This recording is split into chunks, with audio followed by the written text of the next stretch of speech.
भाई साहब, लाल किला, ताजमहल, पूरा भारत वक्फ बोर्ड को दे दो। भरे कोर्ट में जज ने लगाई वकील की क्लास। एक रिपोर्ट के मुताबिक देश में सेना और रेलवे के पास जितनी जमीन है ना, उससे थोड़ा ही कम वक्फ बोर्ड के पास है। देखा जाए तो करीबन 8.7 लाख की संख्या में रजिस्टर्ड जमीन बोर्ड की है, जिसका एरिया करीबन 9.4 लाख एकड़ के आसपास है। कहने का मतलब यह है बंधुओं कि वक्फ बोर्ड को हल्के में नहीं लिया जा सकता है। अब आप लोग सोच रहे होंगे यह वक्फ बोर्ड है क्या, तो चलिए हम आपको जल्दी से बताते हैं। वक्फ बोर्ड का मतलब होता है अल्लाह के नाम, यानी ऐसा कोई जमीन जो किसी व्यक्ति या संस्था के नाम पर नहीं है, उसे वक्फ बोर्ड आसानी से अपने नाम कर लेता है। वक्फ बोर्ड मुस्लिम समाज की जमीनों पर नियंत्रण रखने के लिए बनाया गया था। वक्फ बोर्ड देश भर में जहां भी कब्रिस्तान की घेराबंदी करवाता है, उसके आसपास की भी जमीन को अपना बना लेता है।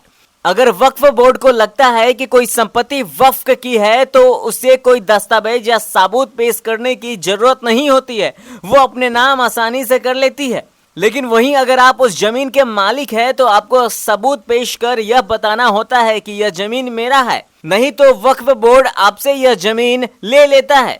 वक्फ बोर्ड इसी का फायदा उठाता है, क्योंकि उसे कब्जा जमाने के लिए कोई कागजात देना नहीं होता है। वो जमीन ऑटोमेटिक वक्फ बोर्ड के नाम पर हो जाती है। और कहा जा रहा है कि सरकार इसी हफ्ते वक्फ बोर्ड में संशोधन करने वाली है। संशोधन करने के बाद उसमें जो अधिकार है, उसमें से सरकार कटौती कर सकती है। आपको याद होगा सीएए कानून लाया गया था, उसी प्रकार यह भी मुसलमानों से जुड़ा हुआ है। और समझ लीजिए कि इसका विरोध कितना तगड़ा होने वाला है।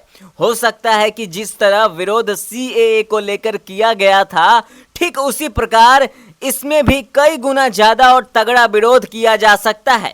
शायद आपको याद होगा 2019 में जब सीएए कानून को संसद में पारित किया गया था, तो उसका इतना विरोध किया गया था कि सरकार करीबन 4 साल तक उस कानून को लागू करने की हिम्मत नहीं जुटा सकी थी। और सोचने वाली बात यह है कि उस समय सीएए कानून का जब देश के मुसलमानों पर कोई सीधा असर नहीं पड़ता था, तब देखिए उस समय कितना बड़ा आंदोलन खड़ा कर दिया गया था मुसलमानों ने। अब यह देखिए कि वक्फ बोर्ड से देश के लाखों मुसलमान जुड़े हुए हैं और अरबों खरबों की संपत्ति की बात है, तो सोचिए जाहिर सी बात यह है कि विरोध कितना खतरनाक होगा।